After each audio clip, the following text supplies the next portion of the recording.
Revealed in upcoming episodes of this program are the contents of a recently unearthed repository classified by the secret government, the Phenomenon Archives.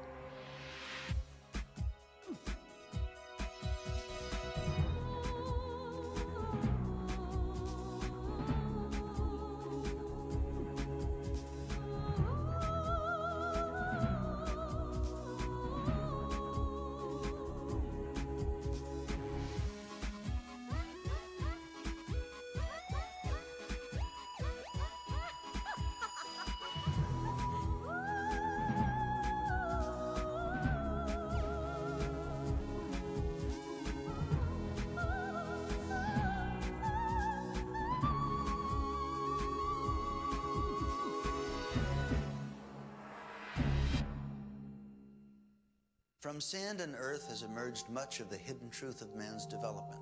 Stories long thought to be legend have been proven through archaeological findings. Though there is an occasional misrepresentation, for the most part we don't doubt archaeologists.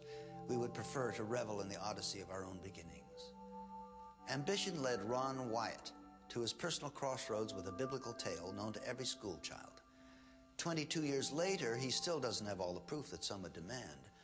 But the mystery of the boat-like shape on the side of a mountain in Turkey has made Ron a celebrity.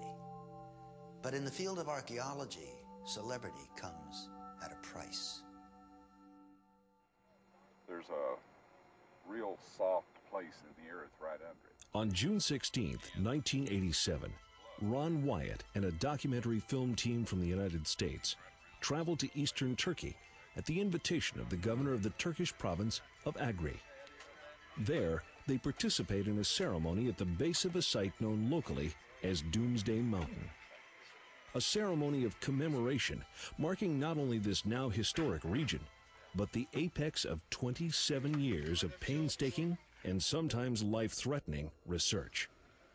On June 20th, 1987, the governor of Agri proclaims to the world that the Turkish archaeological authorities confirmed the findings of the Ron Wyatt expedition and declare the area under investigation the landing site of the legendary Noah's Ark. Ron's contribution to this discovery earns him VIP status as he actively participates in the dedication of the site. The traditional sacrifice of a lamb sanctifies this holy place as the governor drops the first shovel of concrete into the inaugural footing of what will become a multicultural, interfaith visitor center and park. Here, all may gaze upon what experts believe to be the final resting place of Noah's Ark.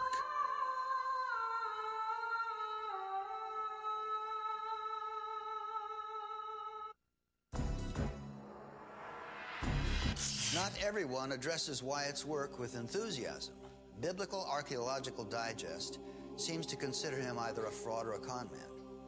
Many over the years have attempted to detract from his findings, but the real mystery in Wyatt's story is what inspires a family man with a perfectly normal life to travel halfway around the world in search of something that's been missing and presumed lost for thousands of years.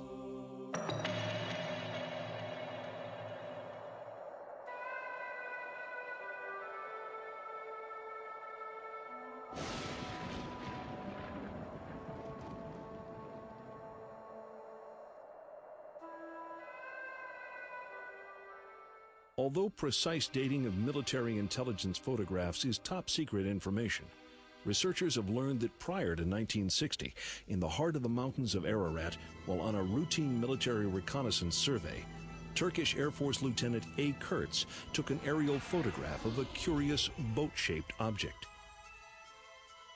Subsequent review by Turkish photographic specialists confirmed the dimensions of this object to be virtually identical to those stated in the Old Testament as the length and roughly the width of the famous Diluvian vessel.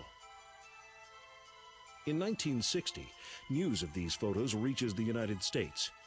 They are brought before the Archaeological Research Foundation, an advanced group of scientists and explorers. Under the aegis of the Turkish military, a joint Turkish-American expedition is assembled. Wilbur Bishop, a member of the 1960 expedition. The trip to Dogabaj started, of course, in Ankara. We flew with the Turkish airline to Erzurum. We went from there to Dogobazit. The Turkish people knew what we wanted, what we were talking about, of course, and we went by the van over to this camp, which is right near the entrance to Persia. And there we rode horseback over to the site.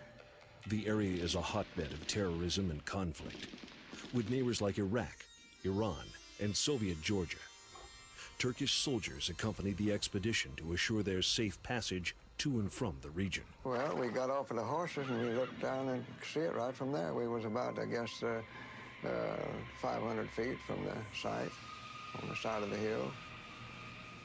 We walked down from there. We had to jump several crevices in the earth from the earthquakes that had happened. All of us thought it was a boat. Dr. Arthur Brandenberger, a stereophotogrammetry expert, accompanies the group to the region. After studying the object and comparing the measurements to those in the aerial photos, he states, "I have no doubt at all that the object is a ship. In my entire career, I have never seen an object like this on a stereo photo." The rest of the team remain unconvinced. Their disappointment over a lack of substantiating evidence impels them toward extreme measures. Wilbur Bishop. I asked the Colonel Bickel if he had some dynamite. He says, "No, but we got plenty of black powder." And so I told him, "Go get it." Following the blast, the team finds nothing with which to convince the rest of the world that the boat-shaped object is the fabled Ark. Till we left, when we didn't find any timber or anything, well, we figured it wasn't there.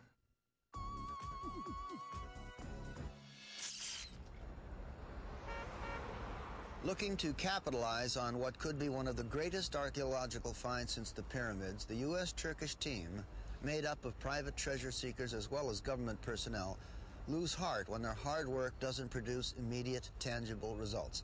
Though their lack of scientific proof doesn't reflect well on this first expedition, other Ark hunters will eventually capitalize on their mistakes.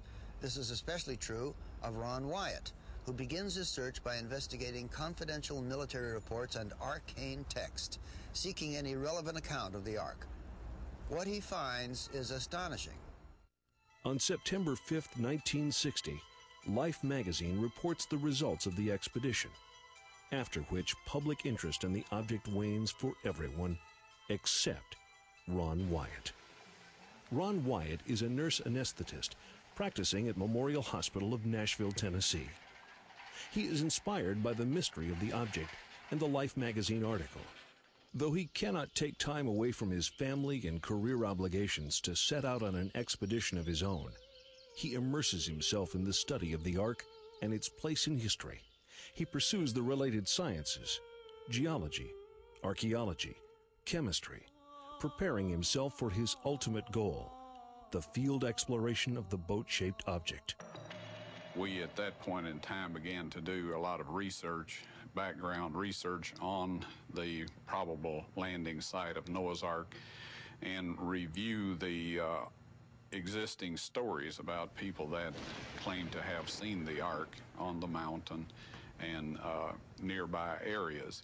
Over 200 versions of a global deluge, a flood of planetary proportions, exist in the folklore and historical references of various cultures.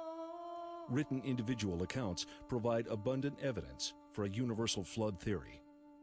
Ron Wyatt's independent studies reveal approximately 30 different sightings of the Ark's purported resting place on or near Mount Ararat. None of these sightings, however, are factually based, and many are contradictory. The 30 so-called eyewitnesses, and I don't doubt the integrity of these people, there are several stone formations on that mountain that resemble a boat, but no one was ever able to get photographic proof. Also, I found that